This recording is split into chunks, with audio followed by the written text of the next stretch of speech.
Assalamualaikum warahmatullahi wabarakatuh. Halo semuanya, welcome back to my YouTube channel Irsma Gusridela. Nah, pada video kali ini saya akan membahas tentang teori stilistika dan penerapan teori stilistika pada sebuah karya. Dan saya akan menerapkannya pada sebuah karya puisi yang berjudul Sajak Putih, karya Chairil Anwar. Oke teman-teman semuanya, yang pertama kita akan membahas pengertian dari teori stilistika. Stilistika adalah ilmu yang mempelajari gaya bahasa yang merupakan bagian linguistik yang memusatkan pada variasi-variasi penggunaan bahasa, tetapi tidak secara eksklusif memberikan perhatian khusus kepada penggunaan bahasa yang kompleks pada kesusastraan. Stilistika adalah suatu ilmu yang digunakan untuk mengkaji cara sastrawan memanipulasi, dengan arti memanfaatkan unsur dan kaidah yang terdapat dalam bahasa dan efek apa yang ditimbulkan oleh pengarang itu. Sekarang kita akan membahas tentang aspek-aspek stilistika dalam kajian karya sastra, yaitu sebagai berikut. Yang pertama, gaya bunyi atau fonem. Fonem yaitu unsur lingual terkecil dalam satuan bahasa menimbulkan atau membedakan arti tertentu. Bunyi dapat menekankan arti kata kalimat, bahkan dapat mendukung penciptaan suasana tertentu dalam puisi. Yang kedua, gaya kata atau diksi. Diksi yaitu sebagai pilihan kata-kata yang dilakukan oleh pengarang dalam karyanya guna menciptakan efek makna tertentu. Diksi adalah kata-kata mana yang dipakai untuk mengungkapkan suatu ide meliputi persoal fraseologi, majas, dan ungkapan. Kata adalah satuan bahasa paling kecil yang merupakan lambang atau tanda bahasa bersifat mandiri secara bentuk dan makna. Yang ketiga, gaya kalimat atau sintaksis. Sintaksis yaitu penggunaan suatu kalimat untuk memperoleh efek tertentu, misalnya invers, gaya kalimat tanya, diperintah, dan elips, sebuah pesan atau gagasan struktur batin, diungkapkan ke dalam berbagai bentuk kalimat atau struktur lahir, berbeda-beda struktur dan kosakatanya. Yang keempat, gaya wacana. Menurut Kridak Laksana, wacana adalah satuan bahasa terlengkap yang memiliki hierarki tertinggi dalam gramatika. Gaya wacana dalam sastra adalah gaya dengan pemanfaatan sarana retorika seperti repetisi, paralelisme, klimaks, antiklimaks, dan hiperbola, serta campur kode dan alih kode. Gaya wacana adalah gaya bahasa dengan penggunaan lebih dari satu kalimat, kombinasi kalimat baik dalam prosa maupun puisi. Yang kelima, ada bahasa figuratif. Bahasa figuratif merupakan cara pengarang dalam memanfaatkan bahasa untuk memperoleh efek estetis dengan pengungkapan gagasan secara khas yang menyaran pada makna literal. Bahasa figuratif dalam penelitian stilistika karya sastra mencangkup majas, idiom, dan peribahasa.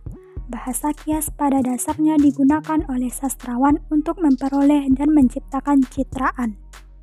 Dan yang keenam, ada citraan atau imaji. Citraan dalam banyak sastra berperan penting untuk menimbulkan pembayangan imajinatif, membentuk gambaran mental, dan membangkitkan pengalaman tertentu pada pembaca. Nah, sekarang kita akan menerapkan teori stilistika pada puisi. Sajak Putih, karya Chairil Anwar.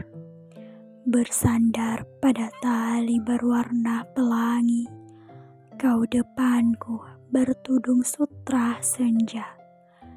Di hitam matamu kembang mawar dan melati. Harum rambutmu mengalun bergelut senda. Sepi menyanyi, malam dalam mendoa tiba.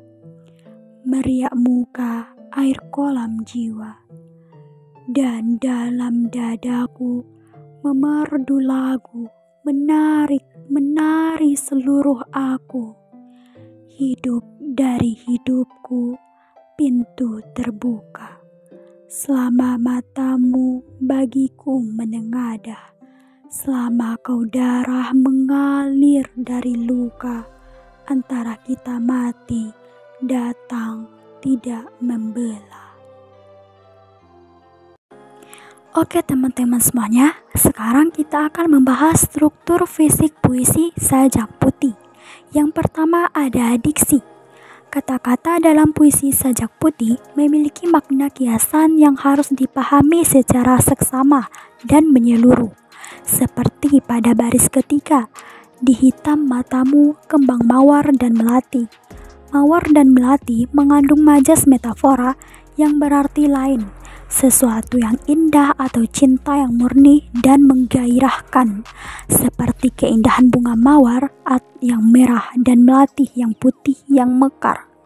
Dengan demikian, penggunaan kata metafora dalam puisi tersebut cukup menjadi perhatian.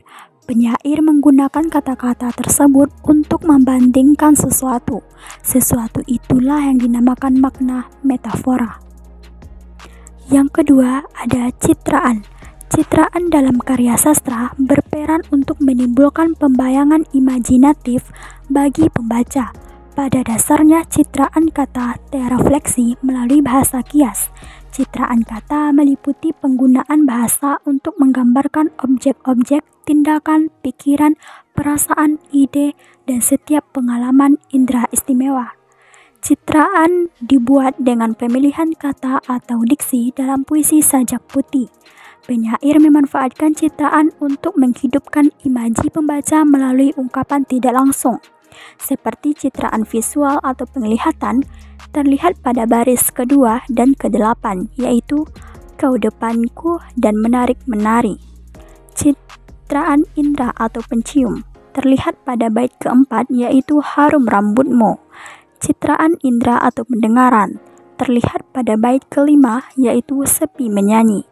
Jadi kesimpulannya dari Sajak Putih adalah memanfaatkan citraan untuk menghidupkan imaji pembaca dalam merasakan apa yang dirasakan oleh penyair. Citraan membantu pembaca dalam menghayati makna puisi Sajak Putih, memanfaatkan citraan penglihatan, penciuman, dan citraan pendengaran. Yang ketiga, ada kata-kata konkret. Pada puisi ini ditemukan diksi yang berupa kata-kata konkret yang dapat membangkitkan citraan seperti penglihatan, penciuman, pendengaran. Kata-kata konkret tersebut sangat jelas menunjukkan sikap tindakan baik dari penyair maupun dari pembaca. Kata-kata konkret tersebut bertujuan untuk menggambarkan unsur-unsur puisi secara tepat agar pembaca dapat merasakan keadaan yang dirasakan penyair. Yang keempat, bahasa figuratif. Dalam puisi Sajak Putih, karya Chairil Anwar, bahasa figuratif yang muncul yaitu pada baris ketiga, yaitu di hitam matamu kembang mawar dan melati, merupakan majas metafora yang bersifat membandingkan sesuatu secara langsung. Selain itu pula muncul majas repetisi pada baris ke-9, yaitu terjadi pengulangan kata hidup dari hidupku. Yang kelima, rima dan ritma. Puisi Sajak Putih secara keseluruhan didominasi dengan adanya vokal A, I, dan U. Asonansi vokal A terdapat pada baris puisi yaitu baris 2, 4, 5, 6, 9, 10, 11, dan 12. Misalnya asonansi vokal A terletak pada baris kedua yaitu kau depanku bertudung sutra senja. Dan pada baris keempat yaitu harum rambutmu mengalun bergelut senja. Asonansi vokal 1 terletak pada baris pertama yaitu bersandar pada tali warna pelangi, dan pada baris ketiga yaitu di hitam matamu kembang mawar dan melati. Dari asonansi vokal di atas dapat disimpulkan bahwa puisi ini mempunyai irama yang tepat dan beraturan, yakni irama vokal II AA. Sehingga dengan variasi dan irama pada puisi tersebut menimbulkan sebuah irama yang menciptakan sebuah irama yang indah. Nah, setelah kita membahas struktur fisik puisi, sekarang kita juga akan membahas struktur batin puisi. Yang pertama ada tema, merupakan hal yang ingin disampaikan oleh pengarang. Dalam puisi Sajak Putih menceritakan seorang gadis yang sangat cantik yang mempunyai cinta yang sangat tulus dan memikat terhadap seorang pria, yang membuat pria tersebut merasa terharu dan tertarik terhadapnya. Tetapi kedua insan tersebut belum ada kepastian untuk saling menyatakan perasaannya masing-masing. Mereka hanya diam tanpa ada sepatah kata yang diucapkan. Mereka hanya berbicara di dalam hatinya masing-masing. Tetapi si pria tersebut mempunyai banyak harapan bahwa gadis tersebut mencintainya. Kedua insan tersebut berjanji bahwa sampai kapanpun mereka tak akan terpisahkan. Yang kedua ada perasaan. Perasaan yang ditekankan pada puisi ini adalah rasa bahagia karena kedua insan yang tadinya tidak mempunyai keberanian untuk saling menyatakan perasaannya, tetapi pada akhirnya mereka mempunyai keberanian untuk saling menyatakan perasaannya karena cinta yang dimiliki oleh kedua insan tersebut sangat tulus dan suci. Yang ketiga ada nada.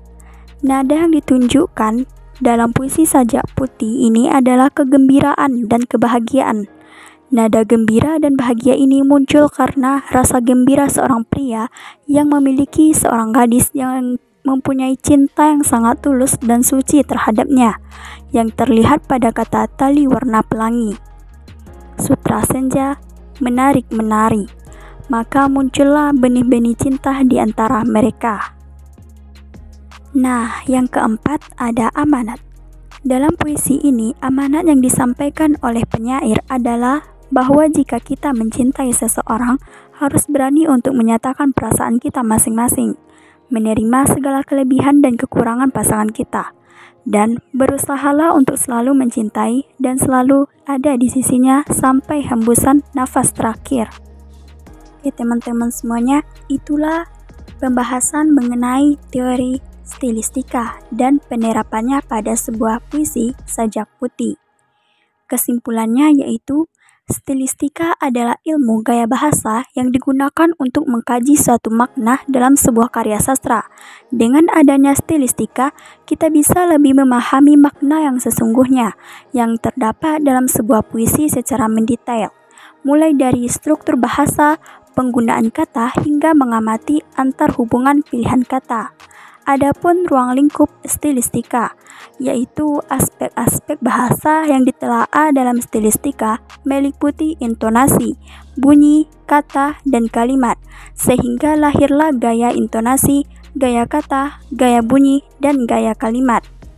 Misalnya, dalam puisi Sajak Putih karya Chairil Anwar yang dapat dikaji dengan teori kajian stilistika, pada dasarnya setiap jenis karya sastra tersebut memiliki bagian-bagian yang sangat penting dalam setiap unsur dan pembahasannya.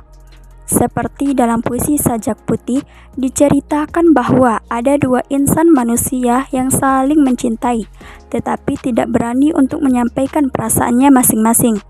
Tetapi meskipun begitu, mereka tetap berjanji akan saling mencintai selamanya. Nah, itulah pembahasan yang dapat saya sampaikan. Untuk pembahasan selanjutnya, tetap stay tune di channel YouTube saya.